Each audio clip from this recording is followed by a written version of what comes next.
Welcome to the Thomasville History Center. As you will learn during your visit, Thomasville is a place apart and a part of place. It is a product of serendipity and also of careful planning. It would not exist without both. The area that would become Thomas County was first populated by Indigenous people who lived in the area thousands of years before the first Europeans arrived. They occupied much of North Florida and South Georgia across a vast system of settlements. By 1540, when Hernando de Soto's expedition traveled through the southeast, the Creek occupied the land that extended across much of Georgia, Florida, and Alabama. The Creek unwillingly ceded their largest land holdings to the U.S. government in 1814 after the Battle of Horseshoe Bend.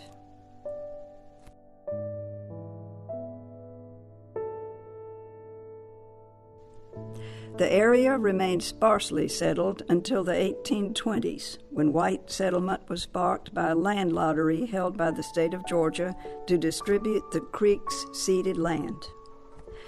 Thomas County was incorporated in 1825 and the city of Thomasville in 1831, largely because of the work of Pebble Hill plantation owner Thomas Jefferson Johnson.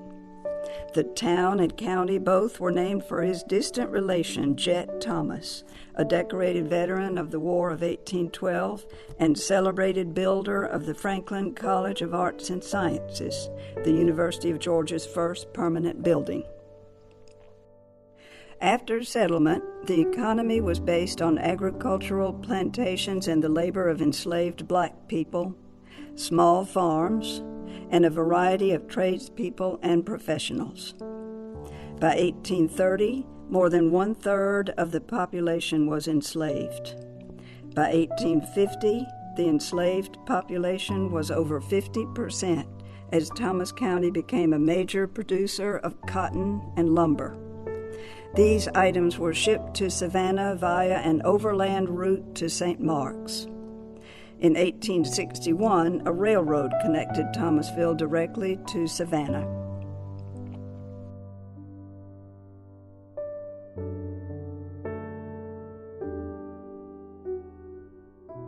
Although no battles took place here, the county participated in the conflict by sending more than 1,500 men to fight in the Confederate Army and state militia units. Thomas County was part of the breadbasket of the Confederacy, where food could be safely grown for soldiers and civilians. One significant event did occur in Thomasville during the Civil War in 1864, when the prisoner of war camp in Andersonville sent 5,000 prisoners to Thomasville in an effort to hide them from the advancing Union Army. While only here for 13 days, many locals provided food, clothing, and medical care. Hundreds of prisoners died of disease and exposure before the remaining troops were marched back to Andersonville. The Civil War ended for Thomas County on May 9, 1865, when Union soldiers marched into Thomasville. As in most of the South, Reconstruction was a difficult period, but Thomasville's leaders used this time to build the city's public safety and government organizations that would lay the foundation for a successful civic structure. Formerly enslaved people turned to the local Freedmen's Bureau to help start their new lives. Many black men took advantage of the newly granted rights of citizenship and suffrage to become active voices within civic life. Some formerly enslaved people remained on local plantations as sharecroppers and tenant farmers cultivating crops, while others established businesses on Lower Jackson Street.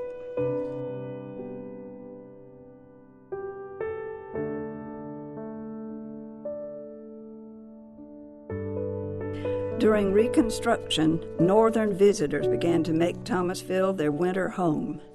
The Piney Woods Hotel, the Mitchell House Hotel, and several other smaller hotels and boarding houses welcomed thousands of visitors each season.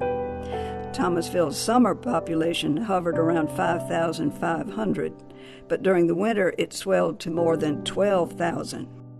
During the heyday of the resort era, much of the city's iconic architecture was built. Many of these structures still stand on Dawson Street, in the Tockwatton neighborhood, and on Broad Street. This era also saw the county's former agricultural plantations transition into extravagant recreational properties. Northern visitors purchased many plantations and turned them into winter homes and hunting retreats. Today, there are more than 80 privately owned plantations covering 300,000 acres in and around Thomas County. A variety of factors contributed to the decline of Thomasville's resort era: the development of tourism in Florida, Thomas County's Prohibition Law of 1899, and fear of yellow fever all played a role. The resort era came to a symbolic end in 1906 when the famous Piney Woods Hotel burned to the ground.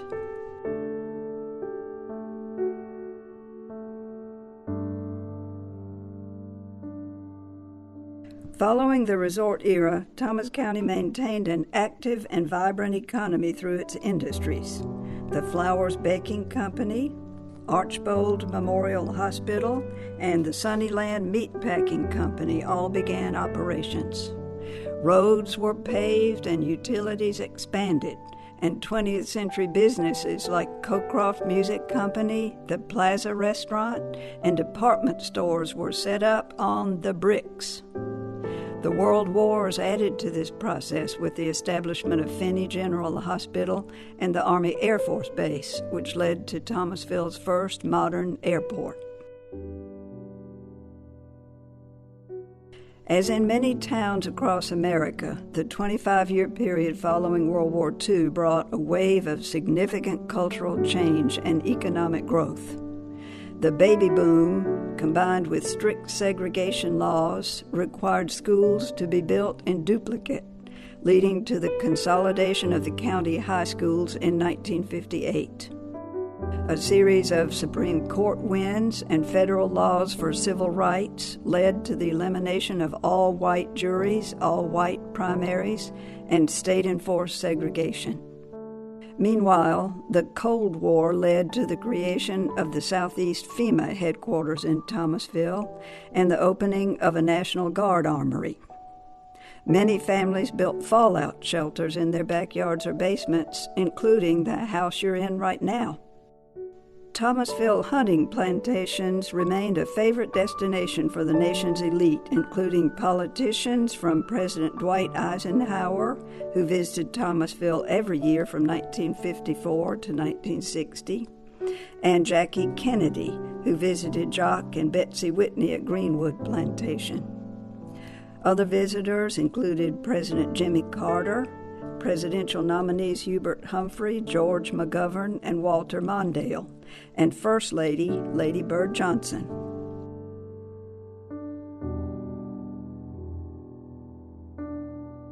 Thomas County's interest in its own history did not begin in 1970 with the wave of preservation-minded activists.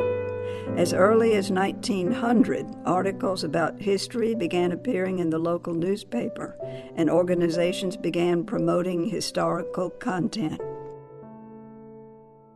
Following the opening of the Thomasville History Center in 1972, 11 organizations opened museums, centers, and libraries through 2017. The city's tourism pitch also included the restoration and redevelopment of the downtown area and the establishment of historic preservation districts. Thomas County's diverse economy, early embrace of new technologies, development, and evolution of the county towns are hallmarks of the years after. Thomas County has spent the last 200 years embracing development while also promoting its rich history. Its character runs deep, with patterns of preservation, adaptation, identity, and opportunity, and a love of ecology.